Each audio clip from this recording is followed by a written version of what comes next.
have climbed a lot in Chamonix together, and in the last couple of years she moved back to her home in Sweden. Last year we went to Rüken and Hemsedal and we did some really nice ice climbing there. It was quite stepped out and actually overcrowded at times, and so we talked a lot with some of the locals that were based there, and they advised that if we wanted to climb somewhere that was a bit more remote and a bit more wild, then actually we should take a trip to Senja. When we arrived to Senja, we realised what a big challenge we decided to undertake, and I remember sitting on the ferry with Faye and thinking, oh my god, this place is so wild and we actually don't know what we're heading into. There's no guidebooks, there's not much information, there's not many people climbing or repeating routes, so everything has to be done on your own.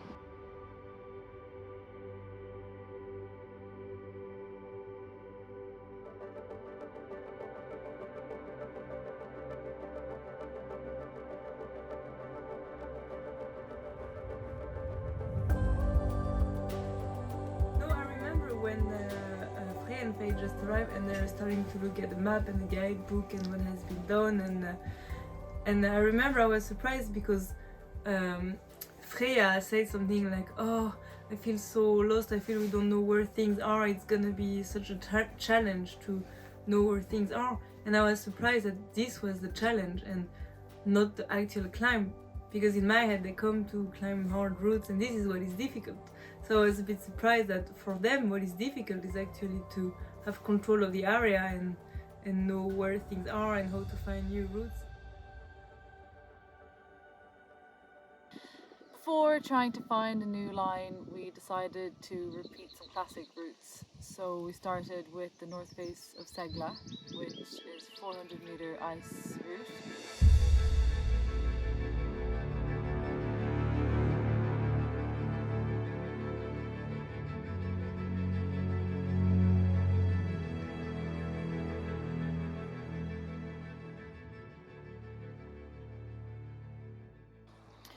Even climbing this established route on the north face of Segla, we realised what a huge challenge it would be to put up our own route.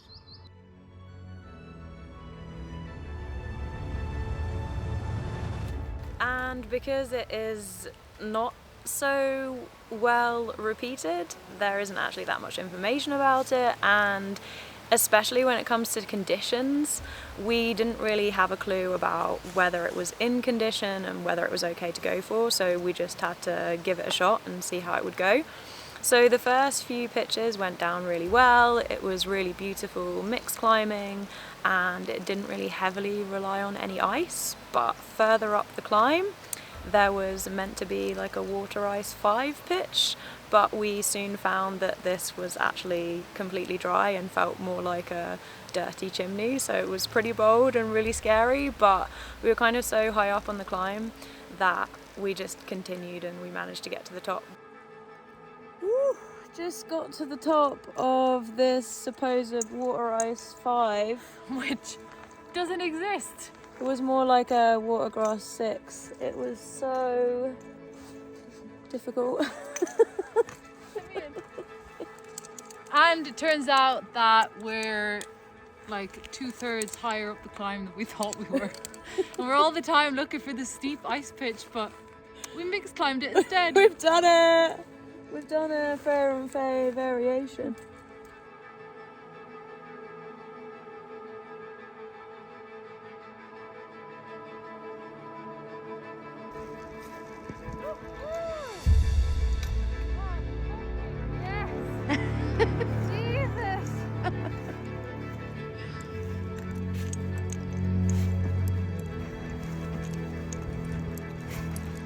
Nice job!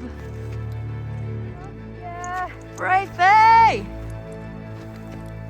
Brave Faye for the win! Woo! Then we tried Fincona, which is a dream ice route. So beautiful. It's something that you can see from the other side of the fjord, and you look at it and you're just blown away. It's something that you just feel like you have to climb.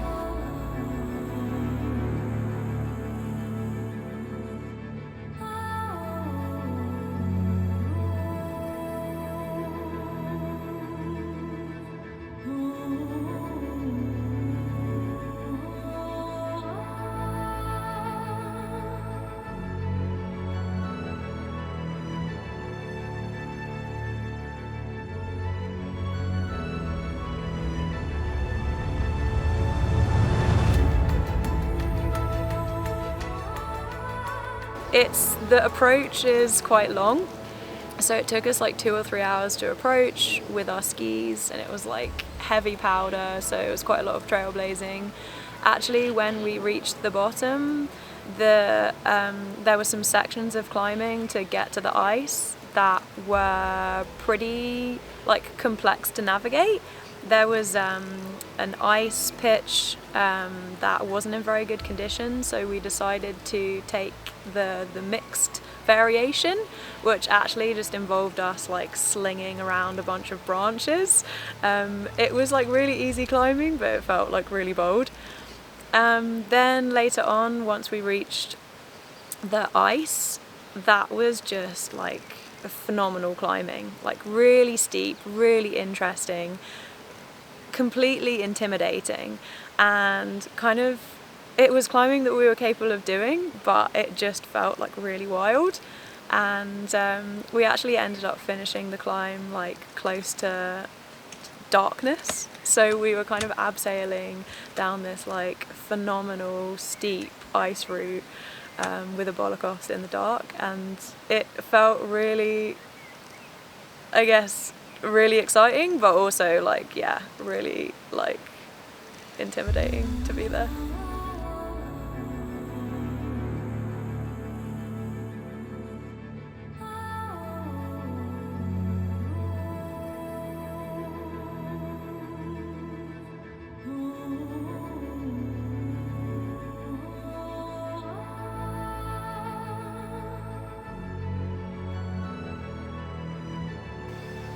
So we'd climbed some classics, we'd learn a little bit about the rock, and then across the fjord we saw this line, and we were just like completely drawn to it, and for the rest of the trip we became like completely obsessed with finding a way that we could access this line and climb it.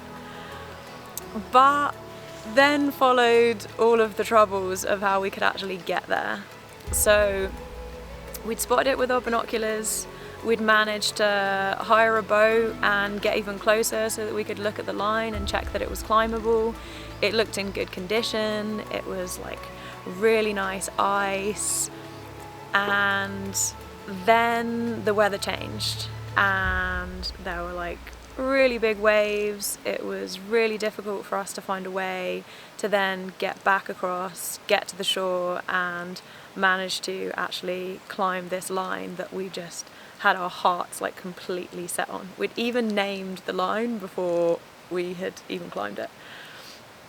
So Freja speaks Swedish, she's Swedish, so she speaks Norwegian, so she was ringing around all of the fishermen trying to find us a boat to see that if there was some way that we could possibly get to the shore, get to the other side of the fjord and climb this line.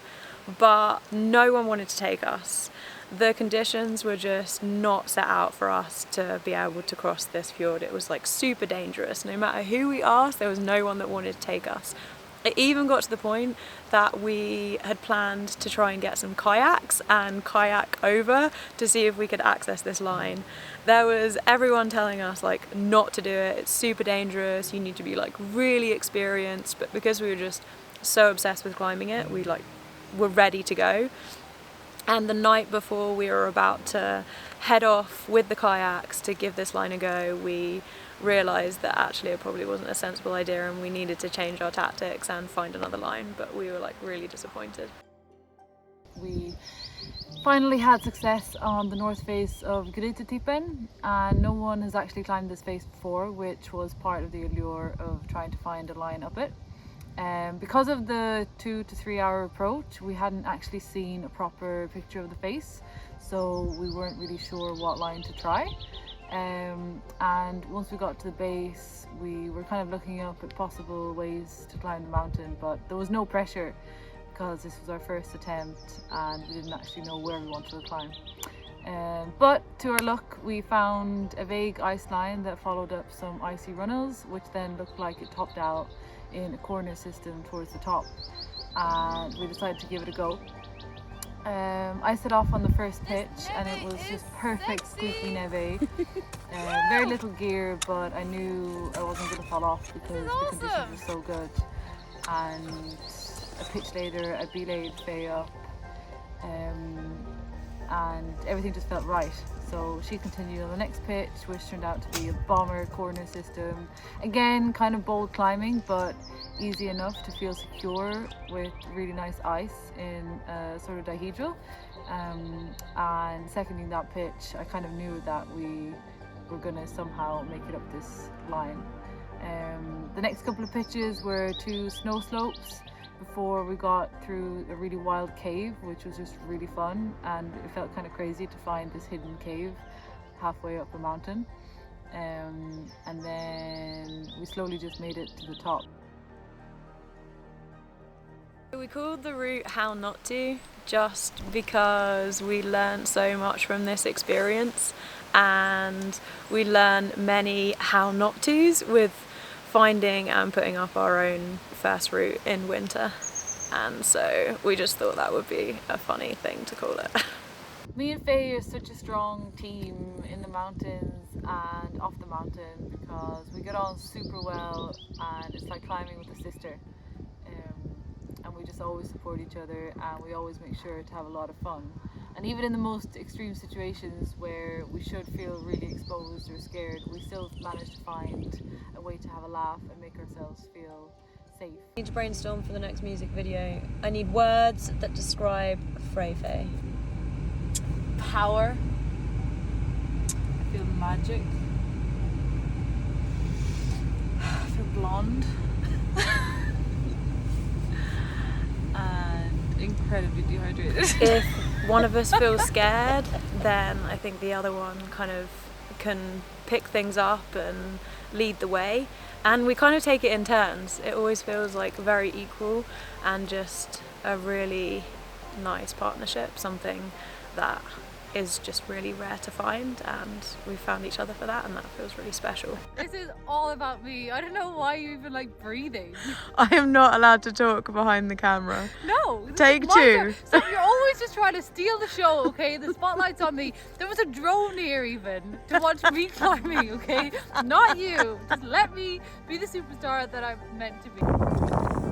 Talk me through what is on your face right now, Freya. I am covered in the moss that didn't freeze on the route, which forced us to retreat.